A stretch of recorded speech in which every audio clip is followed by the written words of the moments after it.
Hola, buen día a todas las personas que ven este video. Somos alumnos de primer semestre de la Facultad de Odontología Campus Tijuana. El día de hoy les vamos a hablar sobre el capítulo número 17 del libro de Lachman, que nos habla sobre la cabeza y el cuello. Mi equipo está conformado por Jocelyn Aguilar, Ana Cristina Cortés, Ana Karen Flores, Vanessa Peña y su servidor Cristian Ramírez. Bueno, comenzaremos con la mesenquima para la formación de la región de la cabeza. Esta deriva del mesodermo paraxial, de la placa lateral, la cresta neural y regiones engrosadas del ectodermo conocidas como placodas ectodérmicas. El mesodermo paraxial, o sea, somitas y somitómeros, forman gran parte de los componentes membranosos y cartilaginosos del neurocráneo, o sea, del cráneo. En esta figura podemos ver estructuras esqueléticas de la cabeza y de la cara. En ellas se señalan algunas cosas, por ejemplo, la mesenquima de estas estructuras deriva de la cresta neural. Esta es la marcada, la coloreada de color azul. Del mesodermo de la placa lateral vemos que es el color amarillo y del mesodermo paraxial, o sea, somitas y somitómeros, el rojo. El mesodermo de la placa lateral constituye algunos cartílagos laringeos, eritonoides y cricoides y el tejido conectivo en esta región. Las células de la cresta neural se originan del neuroectodermo de la región del procéfalo, del mesencéfalo y del rombencéfalo y migran en dirección ventral hacia el interior de los arcos faringios. Ok, empecemos con el primer arco. Está constituido por una porción dorsal, la prominencia maxilar que se extiende hacia adelante por debajo de la región del ojo, y una porción ventral, la prominencia mandibular que contiene al cartílago de Meckel. Este desaparece, excepto por dos regiones pequeñitas. Este está en su extremo dorsal, que persisten y constituyen al yunque y el martillo. El mesenquima de la prominencia maxilar da origen a la premaxilia, al maxilar, al hueso cigomático y parte del hueso temporal, y la mandíbula por medio de la osificación intramembranosa. El cartílago del segundo arco, o arco hioideo, pues recibe el nombre de cartílago de Reichert, da origen al estribo, la apófisis estiloides del hueso temporal, el ligamento estiloideo y en la región ventral el asta menor y la porción superior del cuerpo del hueso hioides. También forma la mayor parte del oído externo. El cartílago del tercer arco faríngeo da origen a la porción inferior del cuerpo y al asta mayor del hueso hioides. La musculatura está limitada a los músculos estilofaringios. Estos músculos están inervados por el nervio glosofaringio, el nervio del tercer arco. Los componentes cartilaginosos del cuarto y el sexto arco faríngeo se fusionan para formar los cartílagos tiroides, cricoides, arintenoides, corniculado y cuneiforme de la laringe. Los músculos del cuarto arco están inervados por la rama laringea superior del vago, el nervio del cuarto arco. Los músculos intrasecos de la laringe reciben inervación de la rama laringea recurrente del vago, el nervio del sexto arco.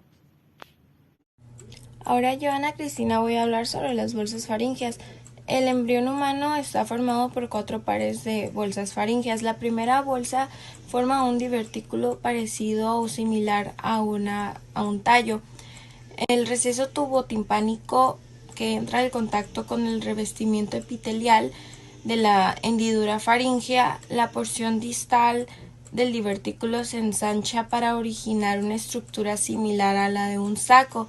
La cavidad timpánica primitiva o el oído medio, en tanto el segmento proximal permanece estrecho y constituye la trompa fariotimpánica, y el recubrimiento de la cavidad timpánica participa un poco más adelante en la formación de la membrana timpánica o pues el tímpano.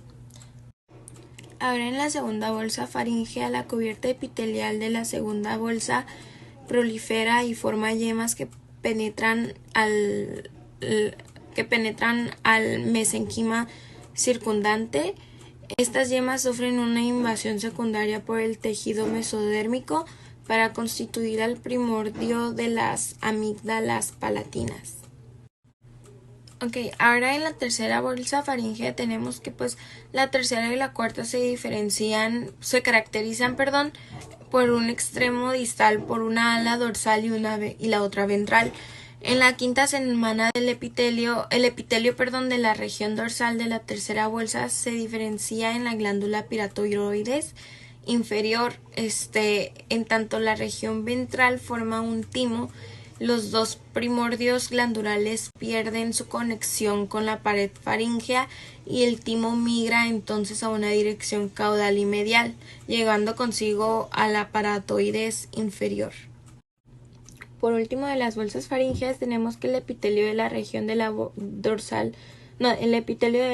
dorsal de la cuarta bolsa forman las glándulas paratiroides superiores. Cuando la glándula paratoides pierde el contacto con la pared de la faringe, se adosa a la superficie dorsal de la glándula tiroides, que está en la migración caudal. Para constituir las glándulas paratoides superiores, la región ventral de la cuarta semana da origen al cuerpo ultimobranquial, que más tarde se incorpora en las glándulas del tiroides.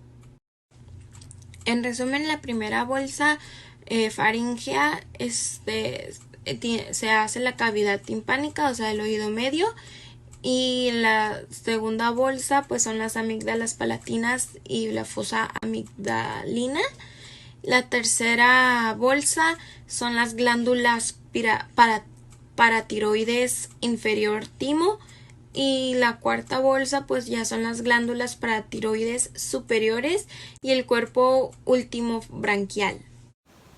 Continuando con las hendiduras faríngeas, el embrión de 5 semanas se caracteriza por la presencia de 4 hendiduras faríngeas. El sobrecrecimiento del segundo arco, al tiempo que se forma la mayor parte del oído externo, hace que la primera hendidura desaparezca.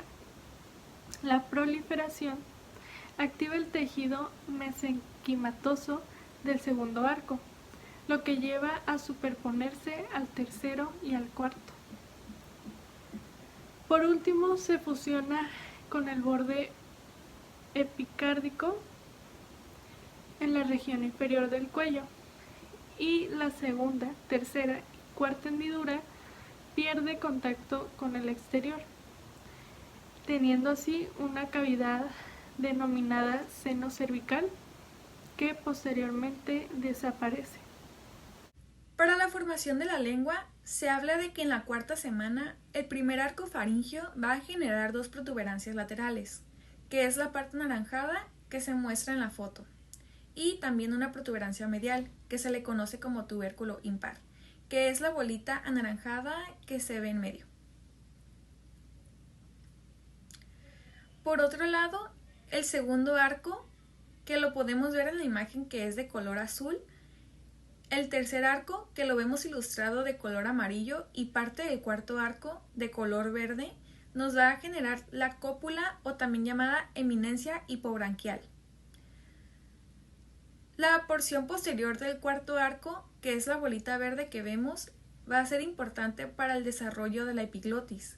Es por eso que en la imagen se le señala como protuberancia epiglótica, y además justo por debajo de la protuberancia epiglótica vamos a encontrar al orificio laringio, y este orificio lo que va a formar es una estructura en forma de T. Este mismo orificio está rodeado de protuberancias aritenoides. A diferencia de las protuberancias que mostré en la imagen anterior, en esta ilustración las protuberancias laterales al parecer van a crecer y rebasan completamente al tubérculo impar, de modo que en las protuberancias laterales, como la medial, que es el tubérculo impar, van a terminar fusionándose y van a dar origen a los 2 tercios anteriores, o también conocido como el cuerpo de la lengua. El cuerpo de la lengua va a estar separado del tercio posterior de la raíz de la lengua por un surco llamado surco terminal, que tiene una forma de V. Debido a que provenía del primer arco faríngeo, el cuerpo de la lengua va a tener una inervación sensitiva de una rama mandibular del nervio trigémino. El segundo y tercer, que es el que da mayor contribución, y parte del cuarto arco faríngeo, va a originar la raíz de la lengua, que es todo lo que está en amarillo. La epiglotis y su extremo posterior de la lengua van a ser inervados por el nervio laríngeo superior. Además, la musculatura de la lengua es inervado por el nervio hipogloso. Mientras que la inervación sensorial especial, que es la gustativa, en el cuerpo es dado por la rama de la cuerda del tímpano del nervio facial, mientras que la raíz va a estar inervada por el nervio glosofaríngeo.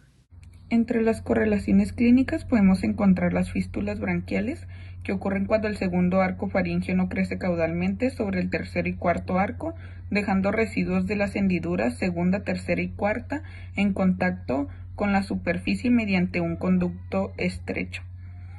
Las internas son menos frecuentes y se deben a una ruptura de la membrana entre la segunda hendidura en la bolsa faríngea durante el desarrollo.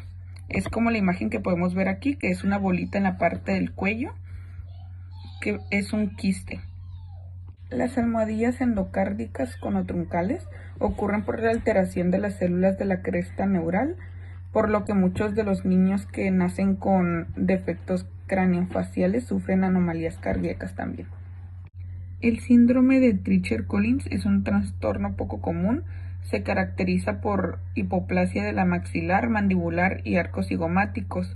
La mayoría de los casos es a causa de las mutaciones en el gen TCOF1, gen que produce una proteína nucleolar llamada TREACLE, la cual es necesaria para prevenir este síndrome. La secuencia de Robin ocurre independientemente a otros síndromes, modifica las estructuras del primer arco del desarrollo de la mandíbula, que es el más afectado. Los niños suelen presentar la tríada micrognatia, fisura palatina y glosoptosis, que significa lengua en posición posterior. Esto puede deberse a factores genéticos y también ambientales, y a veces ocurre como una deformación en la que el mentón queda comprimido contra el tórax, así como se puede ver en la imagen. El síndrome de lesión 22q11.2 es el más común en el ser humano. Tiene varias presentaciones, entre ellas el síndrome de DiGeorge, anomalía de DiGeorge, síndrome velocardiofacial, síndrome Spritzen, síndrome facial con anomalía conotroncal, aplasia e hipoplasia tímicas congénitas. Ocurre gracias a la lesión del brazo largo del cromosoma 22. Y en la imagen de aquí abajo podemos ver uno de los síndromes, que sería el síndrome de DiGeorge. Síndrome de Goldenhar incluye anomalías craneofaciales que afectan los huesos maxilar, temporal y cigomático. Tienen defectos en el oído externo, en el ojo y en las vértebras. En la parte de abajo hay una imagen donde pueden ver cómo se ve una persona con síndrome de Goldenhar.